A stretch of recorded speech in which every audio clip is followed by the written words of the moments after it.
Hello বন্ধুরা, welcome back to my channel Dibang Debnath vlogs. তোমরা সবাই কেমন আছো? আশা করি প্রত্যেকেই খুব ভালো আছো। আমিও খুব ভালো আছি। অনেক দিন ধরে ব্লগ দিতে পারছি না, একটু ব্যস্ততার জন্যই সময় পাচ্ছিলাম না। একটা বাচ্চা নিয়ে কাজ করে, সংসারে কাজ করে আবার ব্লগ বানানো অনেকটাই কষ্ট হয়ে যায়। তো ভাবলাম সামনে তো অষ্টমী মেলা, বাসন্তী পুজো, তো ব্লগ তো করতেই হবে আমার সাবস্ক্রাইবারদের জন্য, দেখানোর জন্য, আমার ভিউয়ার্সদের জন্য। তো ভাবলাম তো আজকে আরেকটা ব্লগ নতুন করে করি। তো এখন আমি দেখতে পাচ্ছ রেডি হয়ে গেছি। এখন যাচ্ছি হচ্ছে ঠাকুর আনতে, বাসন্তীতে প্রতিমা আনতে। তো চলো ভিডিওটা দেখাই, তো ভিডিওটা দেখতে থাকো। সো দেখতেই পাচ্ছ আমরা বেরোই পড়েছি, যেহেতু ঈদের টাইম ছিল। তো রাস্তাঘাট দেখো পুরো ডেকোরেশন করা ছিল। তো এই জায়গাটার নাম হচ্ছে পিলখানা বাজার। আর তোমরা যেহেতু জানো যে আমি কোচবিহারেই আছি, আর আমার দুই যা ওরা পাশিঘাট চলে গেছে, আর আমি থাকবো এপ্রিলের 18 তারিখে একটা বিয়ে আছে, ভাস্তির বিয়ের জন্যই আমার এখানে থাকা। তো ফেব্রুয়ারি 1 তারিখে আসছিলাম, তো 2 মাস হতে চলেছে। এপ্রিলে যাব বাড়ি, পাশিঘাটে যাব, রিটার্ন করব। তো যেহেতু এইবারের বাসন্তী মা আমার বর আর আরেকজন মিলে দিচ্ছে, মানসিক ছিল।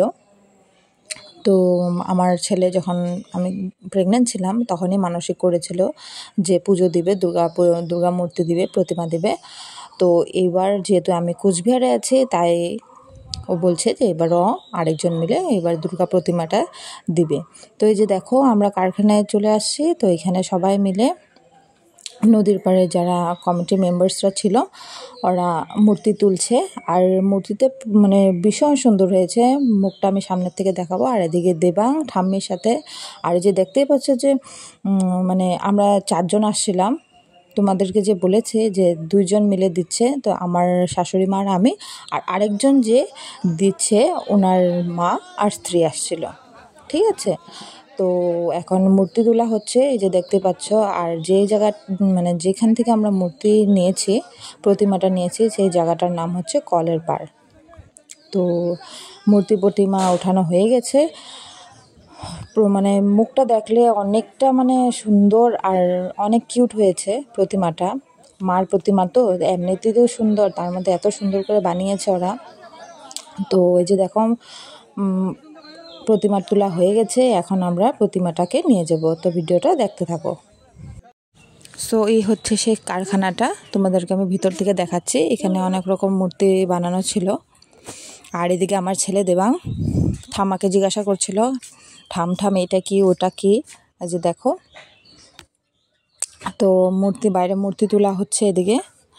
আর আমাদেরও কাজ হয়ে গেছে, তো আমরা এখন যাব। এদিকে দেখো ছেলে ঠাম্মার সাথে দেখছে কি কি বানানো হচ্ছে, ওর জন্য তো এগুলো নতুন, তাইও মজা নিচ্ছিল।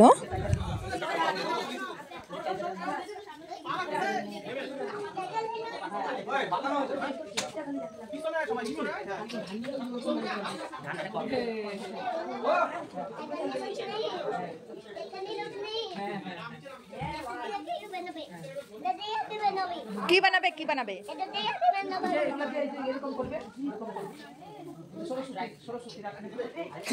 হ্যাঁ কি জানি, হ্যাঁ মনসা, যে সেটা আছে না, ওই যে একটা বানায় রাখছে, দেখো না। এটা কি ঠাকুর মা, যে বাঘের উপরে বিপন্ন শুনি নাকি?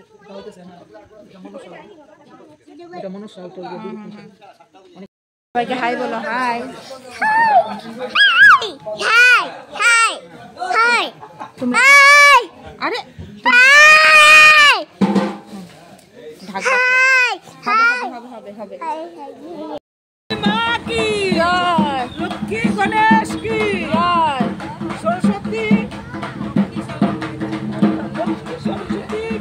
জয়, লক্ষ্মী সরস্বতী কি জয়, লক্ষ্মী সরস্বতী কি জয়, কার্তিক গণেশ কি জয়, কার্তিক গণেশ কি জয়, বাসন্তী মা কি জয়, বাসন্তী মা কি জয়, সিংহ মহারাজ কি জয়, সিংহ মহারাজ কি জয়, সপরিবার কি জয়, মা দুর্গার সপরিবার কি জয়, মা দুর্গার ভক্তবিন্দু কি জয়, মা দুর্গার সন্তানাদি কি জয়, হর হর মা সো ফাইনালি এখন আমরা মণ্ডপে চলে আসছি। এই যে দেখো সব মেম্বার্সরা এখানে দাঁড়িয়ে আছে। এই যে মূর্তিটা দেখো, প্রতিমাটা। তো এখন মূর্তিটা নামানো হবে, সবাই মিলে এখন নামাবে। এখানে দেখো দেবাঙ্গন ঢাকের আওয়াজ শুনে নাচছে, আর সেই মজা লাগছে।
ম্যাঙ্গো ফ্রুটি দাও।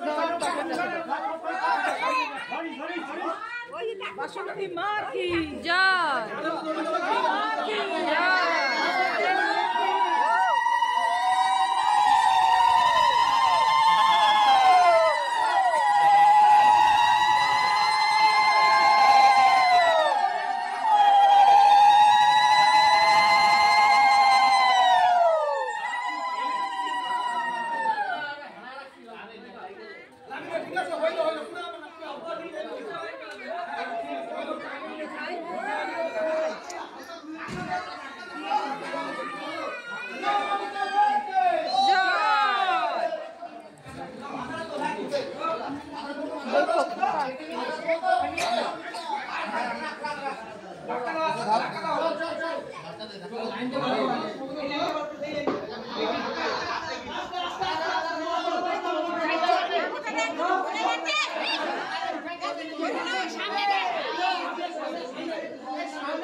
বন্ধুরা এখন বাড়ি চলে আসছি। তো তোমাদেরকে এই ভিডিওতে দেখিয়েছি যে বাসন্তী ঠাকুরকে আমরা কিভাবে নিয়ে আসলাম।